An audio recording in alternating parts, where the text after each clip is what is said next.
यूहन्ना रचित सुसमाचार उसका 19वां अध्याय 30वें वचन में हम पढ़ेंगे, जब यीशु ने वह सिरका लिया तो कहा पूरा हुआ और सिर झुकाकर प्राण त्याग दिए। मैं एकता सिंह प्रभु यीशु मसीह के नाम में आप सबको सलाम कहती हूँ और आज मैं प्रभु यीशु मसीह के द्वारा क्रूस पर से बोले गए 7 वचनों में से 6ठे वचन को आप लोगों के साथ बांटना चाहती हूँ। यीशु मसीह द्वारा ये बोलना कि पूरा हुआ एक विजय घोष था। यीशु मसीह इस वचन के द्वारा पूरी निश्चिंतता के साथ अपने पिता परमेश्वर से बोलते हैं कि पूरा हुआ। आखिर वो कौन से काम थे जो यीशु मसीह ने पूरे किए थे और अब वो अपने परमेश्वर पिता से बोल रहे थे कि पूरा हुआ। वचन में हम देखेंगे मत्ती रचित सुसमाचार उसका 5वां अध्याय 17 से 18 वचन। ये ना समझो कि मैं व्यवस्था भविष्यद्वक्ता की पुस्तकों को लोप करने आया हूँ, लोप करने नहीं परंतु पूरा करने आया हूँ। इस वचन से हमें मालूम होता है कि यीशु मसीह इस दुनिया में परमेश्वर की व्यवस्था और भविष्यवाणियों को पूरा करने के लिए आए थे। यीशु मसीह को परमेश्वर पिता ने एक काम पूरा करने की जिम्मेदारी सौंपी थी और वो काम था मूसा के साथ बांधी हुई वाचा को पूरा करना कि जो यहोवा परमेश्वर ने व्यवस्था के द्वारा मूसा के साथ बांधी थी। पुराने नियम में यहोवा ने मूसा को पापों की क्षमा के लिए एक व्यवस्था बताई, क्योंकि परमेश्वर सबसे बहुत प्रेम करते हैं और वो नहीं चाहते थे कि कोई भी मनुष्य पाप में फंसकर नाश हो। इसलिए अपने लोगों को पापों से शुद्ध करने के लिए परमेश्वर ने मूसा को व्यवस्था बताते हुए बोला कि मेरे लिए एक मिलाप वाला तंबू बना। उस मिलाप वाले तंबू में एक पवित्र स्थान और एक महापवित्र स्थान था। उस पवित्र स्थान और महापवित्र स्थान के बीच में एक पर्दा था जो इन दोनों जगहों को अलग करता था, क्योंकि महापवित्र स्थान में यहोवा का वास होता था और वहाँ हर कोई नहीं जा सकता था, केवल याजक ही वहाँ जा सकते थे, क्योंकि परमेश्वर ने उनको चुना था कि याजक हर बार लोगों की पापों की क्षमा के लिए पाप बलि चढ़ाएं और बलि किए हुए जानवर का लहू वेदी पर छिड़कें, जिसका वर्णन हमें व्यवस्था के 4थे अध्याय में देखने को मिलता है। लेकिन जब परमेश्वर ने देखा कि मनुष्य सच्चे दिल से प्रायश्चित नहीं कर रहे हैं, वो बार बार पाप कर रहे हैं, पापों में गिर रहे हैं, पापों में फंस रहे हैं, वो हर बार पाप बलि चढ़ाते हैं और फिर वापस पाप करते हैं और इस तरह की बलि से पापों की क्षमा नहीं हो रही है, तो वो एक इंतज़ाम करते हैं। हम देखेंगे इब्रानियों 10 उसके 4 में लिखा है, क्योंकि अनहोना है कि बैलों और बकरों का लहू पापों को दूर करे।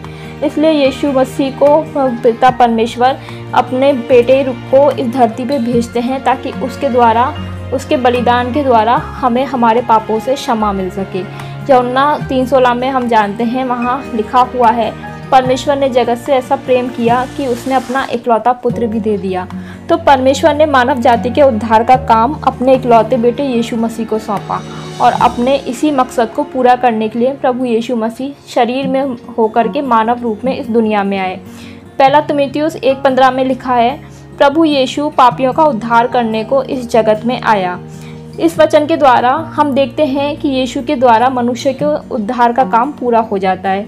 उद्धार का मतलब है पापों से क्षमा पाकर परमेश्वर से मेल मिलाप करवाना, क्योंकि मनुष्यों का पापों के कारण परमेश्वर से संबंध खत्म हो चुका था, परंतु यीशु ने क्रूस पर अपनी जान देकर, अपना लहू बहाकर हमें हमारे पापों से छुड़ाया और हमें परमेश्वर से मिलाया।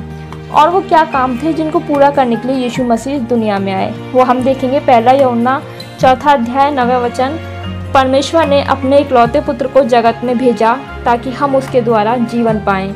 और 10वें अध्याय में लिखा, 10वें वचन में लिखा है, हमारे पापों के प्रायश्चित के लिए अपने पुत्र को भेजा। और 14वें वचन में लिखा है, पिता ने पुत्र को जगत का उद्धारकर्ता करके भेजा है। गलातियों की पुस्तक 4 अध्याय, वहाँ 4 और 5वें वचन में हमें पढ़ने मिलेगा कि परमेश्वर ने अपने पुत्र को इसलिए भेजा कि वे हमें मोल लेकर छुड़ा ले। और जो सबसे बड़ा काम था कि हमारा परमेश्वर पिता से मेल मिलाप करवाना, वो भी यीशु मसीह ने अपनी जान देकर पूरा किया और हमें पिता परमेश्वर की संतान बना दिया। क्योंकि हम देखेंगे कि यूहन्ना 3:16 में लिखा है कि परमेश्वर ने अपना इकलौता पुत्र, मतलब अपना एक अकेला बेटा हमें दे दिया। परंतु कुलुसियों की पत्री उसका 1 अध्याय 15 वचन में लिखा है, वह तो अदृश्य परमेश्वर का प्रतिरूप और सारी सृष्टि में पहिलौठा है। मतलब क्रूसीकरण के पहले तक जो परमेश्वर पिता का इकलौता बेटा था, वो अब क्रूसीकरण के बाद पहिलौठा बन गया, क्योंकि अब पिता परमेश्वर की और भी संतान है जिसे यीशु मसीह ने अपना लहू देकर मोल लिया। और हम पढ़ेंगे इब्रानियों की पुस्तक 10वां अध्याय 5 से 7 वचन में लिखा है, इसी कारण जगत में आते समय कहता है कि बलिदान और भेंट तूने ना चाही, पर मेरे लिए एक देह तैयार किया। होम बलियों और पाप बलियों से तू प्रसन्न नहीं हुआ। तब मैंने कहा, देख मैं आ गया हूँ, ताकि हे परमेश्वर तेरी इच्छा पूरी हो। यीशु मसीह ने कहा कि देख मैं आ गया हूँ, ताकि हे परमेश्वर तेरी इच्छा पूरी हो। जब परमेश्वर की इच्छा यीशु मसीह ने पूरी करी, तब बोला कि हे मेरे परमेश्वर पूरा हुआ। और जब वो ये सारे काम कर चुका, तब बोलता है कि हे पिता, जिस काम को पूरा करने के लिए तूने मुझे ये शरीर दिया ताकि मैं तेरी इच्छा को पूरी कर सकूं, तेरे द्वारा दिए गए कामों को पूरा कर सकूं, उन्हें मैंने पूरा किया। हम पढ़ेंगे यूहन्ना रचित सुसमाचार उसका 17वां अध्याय और 4था वचन, जहाँ पर लिखा है, यीशु मसीह पिता परमेश्वर से कहते हैं कि जो काम तूने मुझे करने को दिया था उसे पूरा करके मैंने पृथ्वी पर तेरी महिमा की है। यीशु मसीह पिता परमेश्वर से बोलते हैं कि जो काम तूने मुझे दिया था उसे मैंने पूरा कर दिया है, और पिता जिस काम को करने के लिए तूने मुझे पृथ्वी पर भेजा था उसे पूरा करके मैंने तेरी महिमा की है। यीशु मसीह के इस दुनिया में आने से पहले ही परमेश्वर पिता ने यीशु मसीह के लिए योजना बना रखी थी और उसे भविष्यद्वक्ताओं के द्वारा समय समय पर लोगों के ऊपर प्रकट भी किया। प्रभु यीशु मसीह ने भी परमेश्वर पिता द्वारा दिए गए सारे कामों को, मतलब जन्म से लेकर क्रूस पर जान देने तक यीशु मसीह को क्या क्या करना है, कैसे करना है, सब बातों को यीशु मसीह ने ध्यान रखा और उन्हें पूरा किया। आज परमेश्वर पिता ने हमें भी ये जीवन, ये शरीर इसीलिए दिया है ताकि हम इसके द्वारा परमेश्वर की इच्छा को पूरी करें। परमेश्वर ने हमारे लिए कोई ना कोई मकसद जरूर रखा है। कुछ काम पिता परमेश्वर ने हमें भी सौंपे हैं, कुछ उद्देश्य पिता परमेश्वर ने हमारे लिए भी रखे हैं। तो इस वचन के द्वारा हमें ये देखना है कि क्या हमने भी अपने उन कामों को पूरा किया है जो कि परमेश्वर पिता ने हमें दिए हैं। क्या हमने अपने जीवन के मकसद को पूरा किया है, और आज जिस तरह से यीशु मसीह बोलते हैं कि पूरा हुआ, क्या हम भी पिता परमेश्वर से बोल सकते हैं कि हे पिता, तूने मुझे जो काम दिए थे उसे मैंने पूरा किया।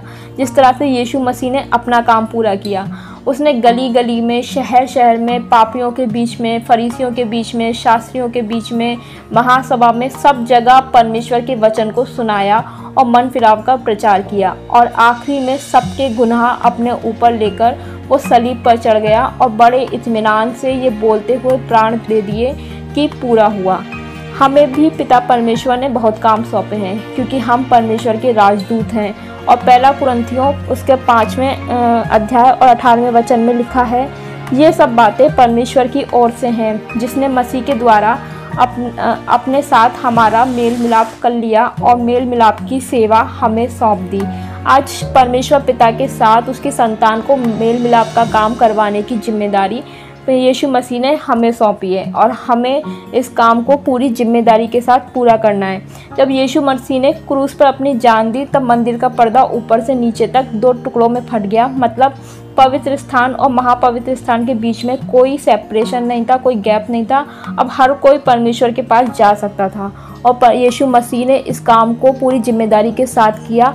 और अब ये काम यीशु मसीह ने हमें सौंपा है कि हम पिता परमेश्वर से उसकी उन संतानों का मेल मिलाप करवाएं जो आज तक पिता परमेश्वर को नहीं जानती हैं, ताकि हम भी जब इस संसार को छोड़कर परमेश्वर के पास जाएं तो इसी इत्मीनान से, जिस तरह से यीशु मसीह बोलते हैं, हम भी बोल सकें कि हे पिता, तेरे द्वारा सौंपा हुआ हर एक काम हमने पूरा किया।